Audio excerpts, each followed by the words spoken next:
Las instituciones socializadoras son aquellas donde se transmiten los valores y las normas que nos permiten integrarnos a la sociedad. Una de las más importantes es la escuela y la familia, aunque también puede ser la iglesia. Alfred de Schutz realiza unos planteamientos teóricos que intervienen en el proceso de socialización. Uno de ellos es la situación biográfica del sujeto, la cual consiste en el medio físico y sociocultural definido por el sujeto, y dentro del cual ocupa una posición, posee un rol respecto a los demás y adopta una postura moral e ideológica. Otro es la vida cotidiana, entendida como la realidad experimentada dentro de la actitud natural del sujeto. La actitud natural consiste en aceptar cómo existe el mundo común en el que vivimos. Al mismo tiempo, Schutz identifica tres estructuras: la espacial, haciendo referencia a la relación cara a cara; la social, donde está a nuestro alcance el dominio de la experiencia de los sujetos encontrados en ella; y la temporal, en la cual contiene elementos del pasado y del futuro. Berger y Thomas Luckmann propusieron la tesis de que la realidad se construye socialmente. Desde esta perspectiva plantean dos tipos de socialización: la socialización primaria, en la que el espacio natural es la familia, y la social, que el espacio es la escuela. Dicho esto, la familia y la escuela tienen un miembro en común, que es el sujeto en formación. Ese es su objetivo de ambas. Enfoques marxistas en sociología de la educación. El marxismo es un sistema filosófico, político y económico basados en las ideas de Karl Marx y Friedrich Engels. Es una perspectiva teórica y un método de análisis socioeconómico de la realidad y la historia, que rechaza el capitalismo y defiende la construcción de una sociedad sin clase y sin Estado. El marxismo analiza la exclusión, resultado de la jerarquización y la desigualdad como condiciones de la sociedad capitalista. La sociología marxista parte del postulado clásico de Marx, el materialismo histórico, que funciona como un modelo interpretativo de la sociedad. Según Marx, la sociedad de clases es producto de una determinada secuencia de cambios históricos, por lo que la relación de clases, que son relaciones de interés económico, resulta conflictiva, ya que se tienen intereses opuestos. Por un lado están las clases en relación a la producción, que son los dueños de los medios de producción, conocidos como la élite. Y por otra parte se encuentra el proletariado, que son los individuos que no poseen más que su fuerza de trabajo. Sin embargo, existe una relación entre las estructuras económicas y políticas con la esfera inmaterial. Las ideas de la clase dominante, por lo tanto, son las ideas dominantes de cada época. De esta manera, existe una relación con la idea de Marx y Engels, que consideran que la división social del trabajo es donde se separa lo material de lo intelectual, por lo que es una de las causas históricas de la desigualdad entre clases.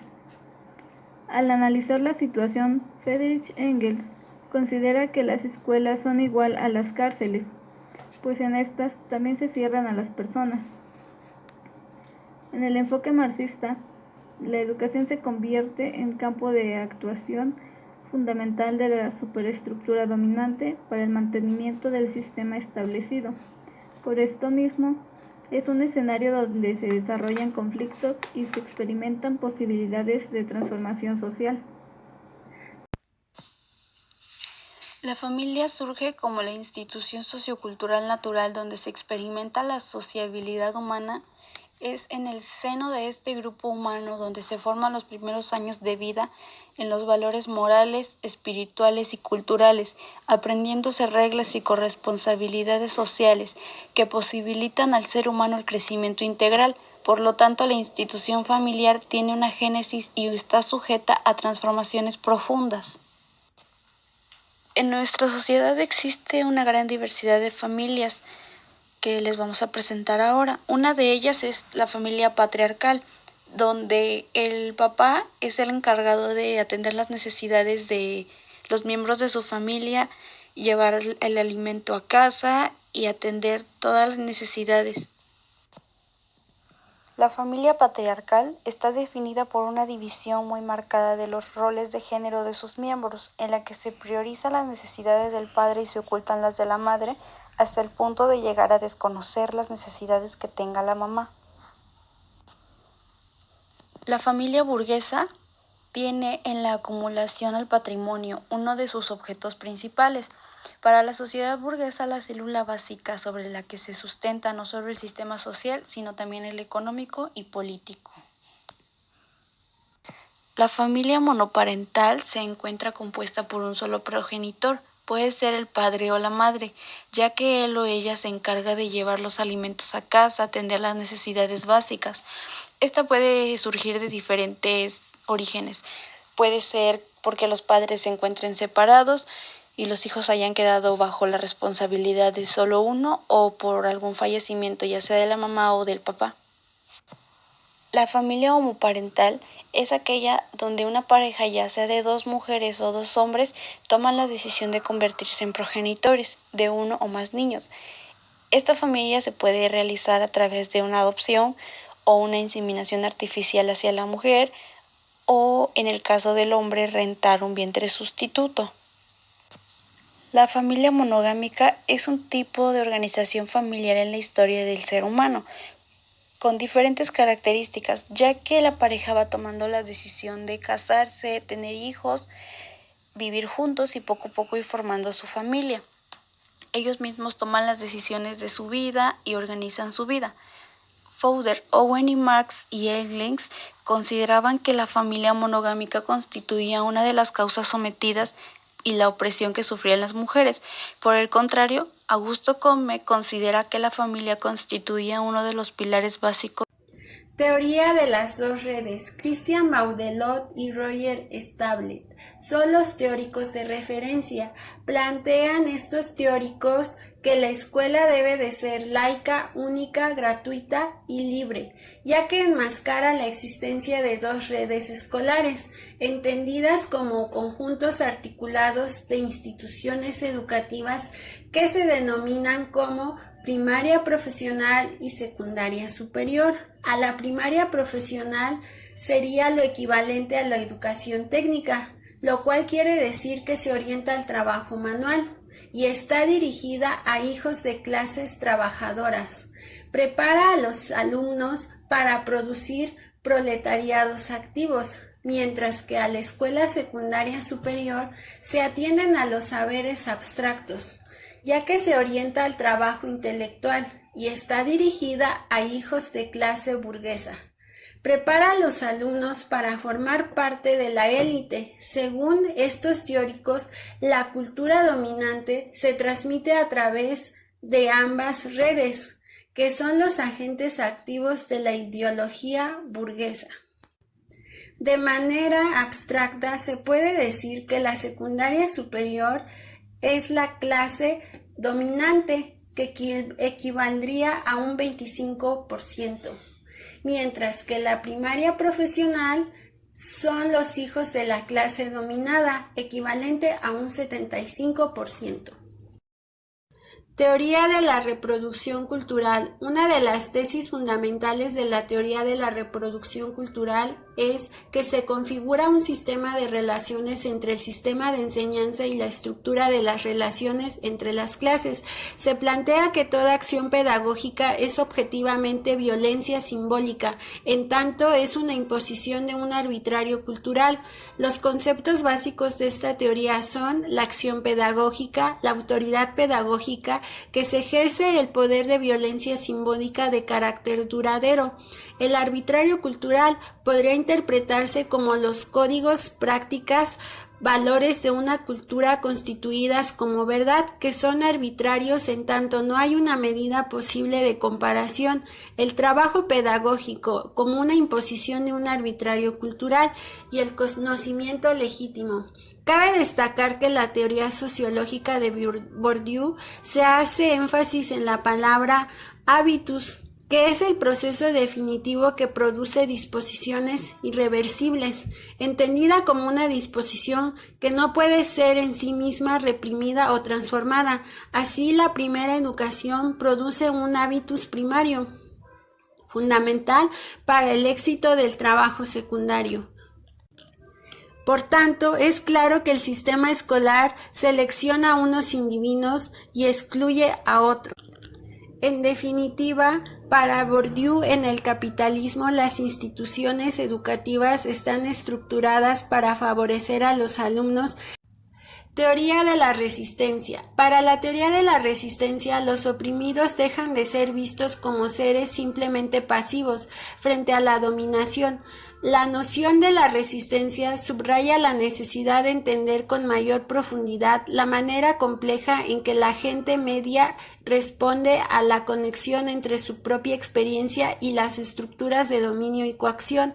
El concepto de resistencia se considera que dan relaciones de interacción entre el dominio y la autonomía. Así el poder nunca es unidimensional, se ejerce no solo como un modo de dominio, sino también como un acto de resistencia.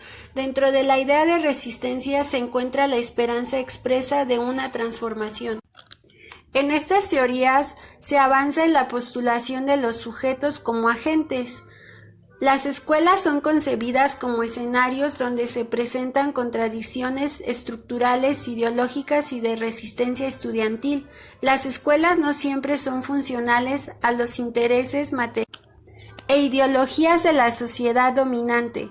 El rol que se desempeña el estudiando es el criticar los aspectos más opresivos de las escuelas y en participar en las conductas de oposición.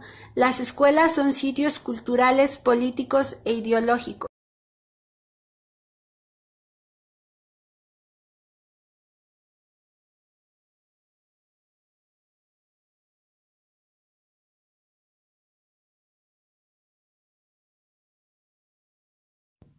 El principio de correspondencia. Bowlers y Gintis afirman que el sistema educativo básicamente ni suma ni resta el grado de desigualdad ni de represión que se origina en la esfera económica, más bien reproduce y legitima un patrón preexistente para entrenar y estratificar a las fuerzas de trabajo.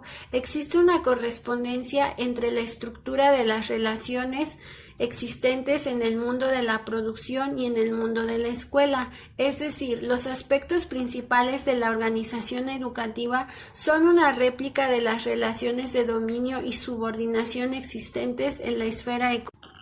Para Samuel Bowlers y Herbert Gintis, una correspondencia entre el mundo de la educación y el mundo del trabajo se caracteriza por la subordinación y la dominación.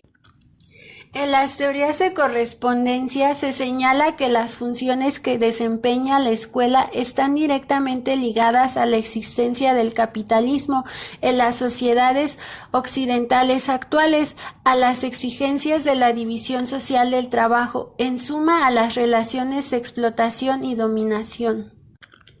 Además que un principio de correspondencia son las relaciones sociales de la educación, una réplica de la división jerárquica del trabajo. Los diferentes niveles de educación colocan a los estudiantes dentro de los diferentes niveles de la estructura ocupacional y correspondientes.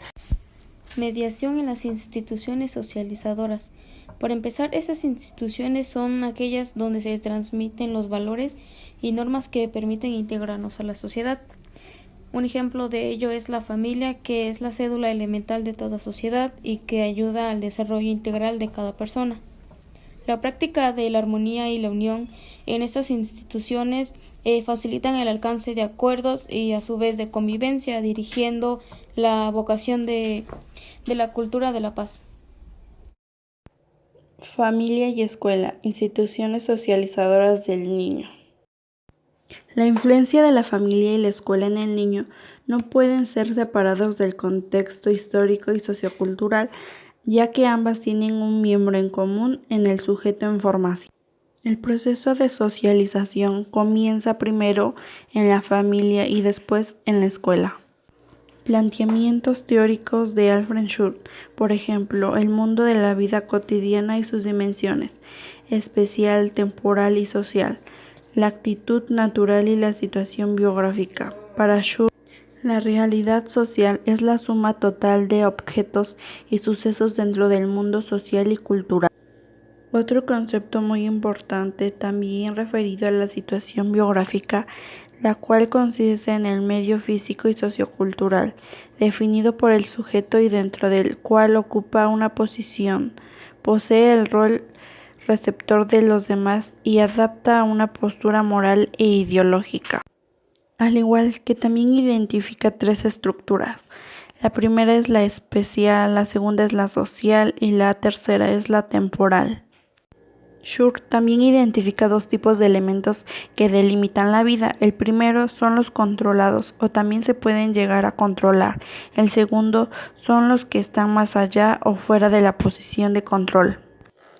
Berger y Thomas Luckmann propusieron en la tesis La realidad se construye socialmente, en la cual plantean dos tipos de socialización. La primera es la socialización primaria, cuyo espacio natural es la familia. La segunda es la socialización secundaria, cuyo espacio es la escuela.